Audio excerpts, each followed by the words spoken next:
රාජ්‍ය බුද්ධි සේවයේ හිටපු ප්‍රධාන විශ්‍රාමික මේජර් ජෙනරාල් සුරේජ් සලේ අත්අඩංගුවට.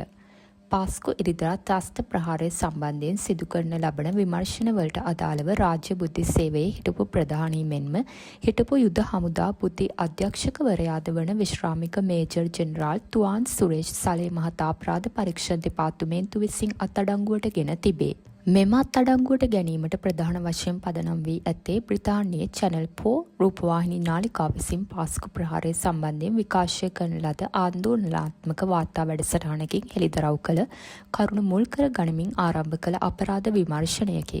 සමාජය හා සාමයික කේන්ද්‍රයේ විධායක අධ්‍යක්ෂ රොහාන් සිල්වා පියතුමා විසින් සිදු කළ පැමිණිල්ලකට අනුව මෙම පරීක්ෂණ ආරම්භ කර ඇති බව අපරාධ පරීක්ෂණ දෙපාර්තමේන්තුව මින් පෙර කොටුව මහේස්ත්‍රාත් අධිකරණයටද දැනුම් දී තිබුණි.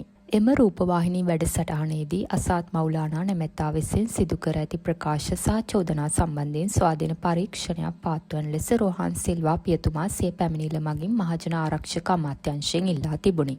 අනතුරුව අමාත්‍යාංශය විසින් අදාළ පැමිණිල්ල 2024 වසරේදී වැඩ බලන පොලිස්පති ප්‍රියන්ද වීරසූරිය මහතා වෙත යොමු කිරීමෙන් පසු ඔහුගේ උපදෙස් මත අපරාධ පරීක්ෂණ දෙපාර්තමේන්තුවේ නියෝජ්‍ය පොලිස්පතිවරයා වෙත යොමු කිරීමෙන් මෙම විමර්ශන කටයුතු ආරම්භ කර ඇත. මෙම විමර්ශනයට අදාළව පැමිණිලිකා රොහාන් සිල්වා පියතුමාගෙන් මේ වන විටත් ප්‍රකාශයක් සටහන් කරගෙන ඇති බව පොලිසිය තහවුරු කරයි.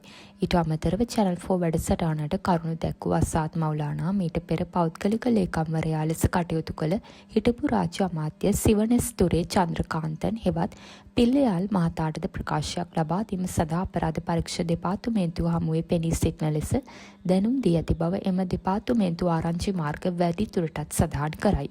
පාස්කු ප්‍රහාරයට සම්බන්ධ බවට චැනල් 4 නාලිකාවෙන් චෝදනාවට ලක් වූ තුවාන් සුරේජ් සලේ මහතා 2019 වසරේ දෙසැම්බර් මාසයේදී රාජ්‍ය බුද්ධි සේවයේ අධ්‍යක්ෂකවරයා ලෙස පත් කරනු ලැබීය. කෙසේ වෙතත් රොහාන් සිල්වා පියතුමාගෙන් මෙම පැමිණිල්ල ඉදිරිපත් වීමෙන් අනතුරුව ජනාධිපතිවරයා විසින් ඔහු එම තනතුරෙන් ඉවත් කර වෙනත් නිලධාරියෙකු එම ධුරය සඳහා පත් කිරීමට පියවර ගනු ලැබුවේය.